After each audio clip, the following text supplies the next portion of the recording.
I don't think who else is next? Somebody else is next. I can't even think of who it is right now. Somebody else is coming up. I don't think they'll get a contract, but I do think certain players will get guaranteed contracts. But you're going to have to be a quarterback. I can't see a wide receiver or running back or anything like that where even though the quarterback, take hits and open themselves up to injury and everything, I just don't think it's the same type of injuries as far as what running backs and wide receivers, open themselves up to. And the injuries that they have impact them coming back. It could slow them down. It could impact their quickness, how strong they are, how they get in and out of their, route running or cutting on a dime or anything like that. No, I don't think any defensive player is going to get that deal, as well. Not the Kirk Cousins deal, but just a guaranteed contract. So it's slowly but surely, and it goes back to what I was saying anyway, is that I don't see why maybe more players, and maybe I am not privy to information or knowledgeable at this point to speak on it, but I just don't understand why you can't say, you know what, give me my stuff, kind of like the lottery. They give you the option to give you your money in increments over a certain time period. Now, you still got to be alive because if you die, they're not going to pass that money on to anybody in the lottery, just like the NFL. But I'm just saying, if you could sign, if you're trying to do a 3-year deal for, $50 million, why not do a 10-year deal for $60 million or something like that? So you make it more friendly for the team, but it's fully guaranteed. So if you go on, you're not killing their books. You're not, 16, 17, $18 million.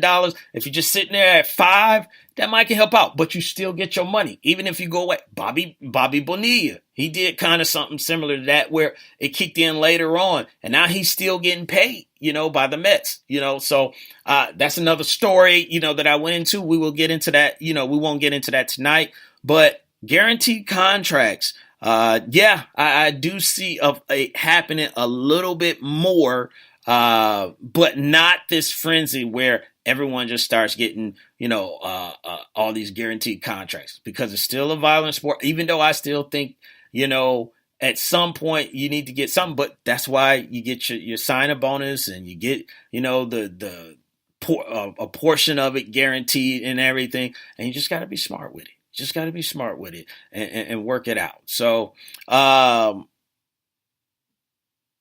free agent moves. We're finally at the free agent part. A lot of guys moving around. Some honorable mentions. Malcolm Butler went to the Titans. For those people, Rough Buff is not on here right now, but Buffalo seemed like they got themselves a quarterback.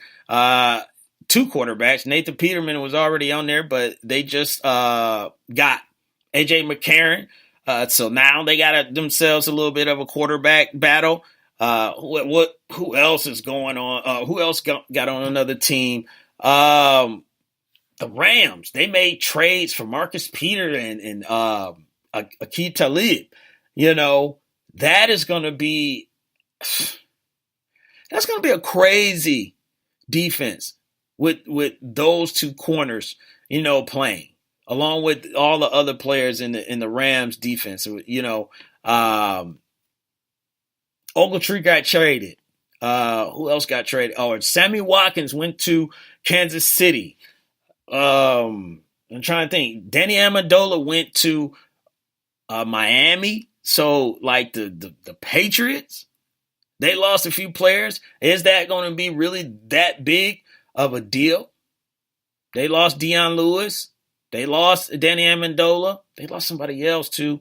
But the other guy that they lost, which was a big move for Chief Rockers, New York Giants, is that they lost Nate Solder.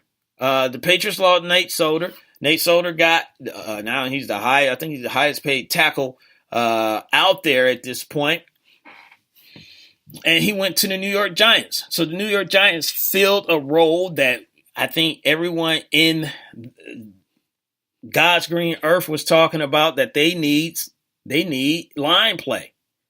They need line play, at this point. Other news, Cardinals, they released Tyrann Mathieu and Dominican Sue for Mocha Bella's dime.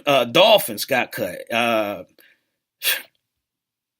Trevor Siemian got traded. He's in Minnesota, so it's a lot of stuff going on. There's so much stuff, but here are a few teams that I think did fairly well for free agency, and we'll see how that plays out. And we were just talking about Kirk Cousins earlier. So the Vikings,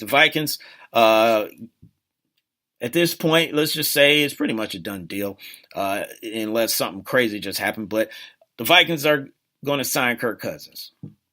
They traded for Trevor Siemian, so now they got the backup because none of the three quarterbacks in Minnesota, to no surprise, none of them were going to stay if Kirk Cousins is coming, especially with other opportunities out there. So now the Vikings,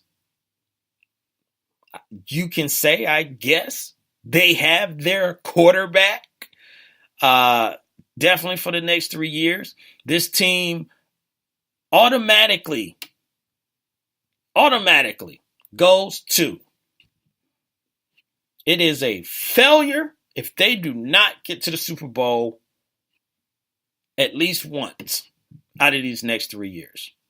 Now, the pressure's going to be on Kirk Cousins because everyone's going to put it on Kirk. They're going to say, you got this defense. You got guys like Xavier Rhodes. You got guys like Eric Kendricks. You got guys like Harrison Smith. You got guys like Sendejo on defense. Then on your offensive side, oh my gosh, you got Latavius Murray and Dalvin Cook is going to be your backfield. You got a tight end in Kyle Rudolph, and you got two wide receivers that's pretty good in Diggs and Thielen, and you're looking for that third, wide receiver, which they're hoping is Treadwell, but at this point, they're still looking pretty good. And the one thing that people question to a certain degree, because Case did a really good job, while he was there. And remember, he wasn't the guy because it was Sam Bradford that was the quarterback, but everyone, want to put it on, hey, we needed, a quarterback for the future. So now you got your quarterback for the future. Vikings are officially on. Now, people say they are a Super Bowl contender. I'm not going to say they're a favorite because the Eagles have made some nice moves as well, and they're the champs. So until someone changed that, they're still the champs, and they still whooped up on them in the NFC Championship game, if I remember right. So, but the Minnesota Vikings have stayed in Super Bowl contention where they were going through 2017, and as they continued to win more and more games, then everyone was like, yo, this team could really make it to the playoffs. Now, this team really could do some damage in the playoffs. Now, this team really got a good shot at making the Super Bowl. So with Kirk Cousins, now that's it. It's Super Bowl or nothing. You were just in the NFC Championship game anyway. So you're thinking about Super Bowl the next season anyway, and you're getting Dalvin Cook back, which should be good to go. They lost Jerick McKinnon. He went to San Francisco, but I think with Latavius Murray and Dalvin Cook, they'll be good to go on that. Another team. I talked about this team, and people just clowned me. And they asked, why is Jelani talking about this team? Why are we discussing this on the show? He's wasting airplay. I don't look so crazy now, do I? The Cleveland Browns. Look, you have to give them credit. If everything goes now, they did lose Joe Thomas. He decided to retire, which, I think they were hoping Joe Thomas would have retired 2-3 days ago. That would have given them an opportunity to go after Nate Solder. So that maybe that timing thing didn't work out, right? But you got to look at the pieces that they added. DeShone Kizer, he had his ups and downs, more downs than ups. He's a rookie quarterback. So it's just, he wasn't a Carson Wentz. He wasn't, who am I trying to think that played well their first year? I mean, he was a rookie quarterback, you know. But they got Tyrod Taylor. Tyrod Taylor, obviously, we're gonna probably say he's a bridge quarterback, but he's an upgrade from what they got. Now they're talking about they're gonna sign Carlos Hyde, which is probably pretty much is better than the two running backs they had. But it's gonna be him and Duke Johnson because Isaiah Correa went to the Jets. Their wide receiver group. Listen to this. Corey Coleman, Josh Gordon, and unfortunately, Mocha Bella's Jarvis Landry got traded from the Dolphins to the Browns. That is a very nice triple threat.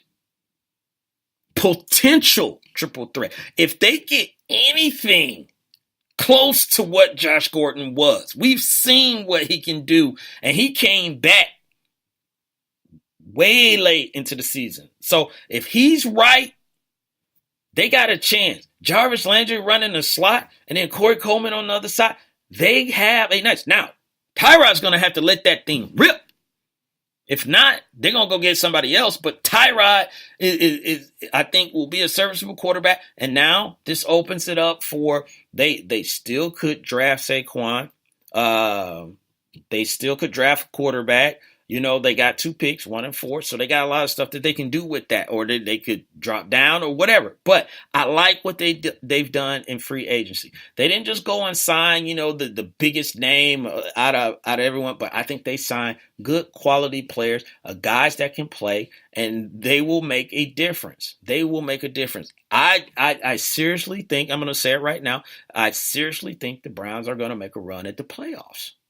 In 2018, some people are like, you must be talking about 2022. No, 2018. This upcoming season, I will see the Browns making a run at the playoffs. Why not? Mocha Bella said, Jelani, you kept talking about the Browns. Yes, because Mocha Bella, I said they had 45 million picks. They had $350 billion in cap room space. You got to be able to do something with that. You know, so what was another team? The Packers. The Packers, they cut Jordy Nelson. I really thought they were going to cut maybe Randall Cobb because I just really thought they would keep Jordy around for Aaron because they linked up so well.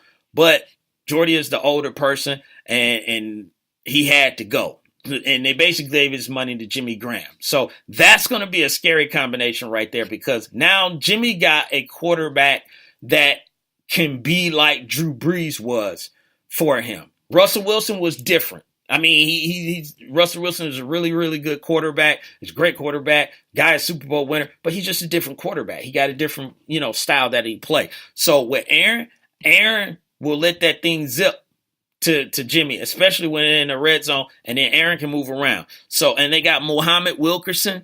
I think in Green Bay, and Green Bay normally doesn't make a lot of free agent moves, but remember, Green Bay had got Julius Peppers, and that turned out to be pretty good. Julius Peppers was very good for them. So Muhammad Wilkerson, I think he'll go in there. There won't be no drama, like it was in New York with the Jets. But those are 2 pieces that I think worked out well. And here's the other thing: a lot of people are thinking like, well, wait a minute, Jordy getting cut. That's not a good thing. It was going to happen sooner or later. I mean, obviously, you would want him to play for his entire career there, but look at the history with the Packers. They've let guys like Robert Woods move on. They let guys like Greg Jennings move on. They let guys like Javon Walker move on. These are all former Green Bay Packer receivers, and they found the next guy, and usually that next guy is somebody that they drafted. And hello, Devontae Adams, they drafted. Geronimo Allison, they drafted. Randall Cobb, they drafted. So obviously they see somebody, and it's more than likely Geronimo Allison, that is going to step up, and this wide receiver group will be deadly. And Jimmy Graham, So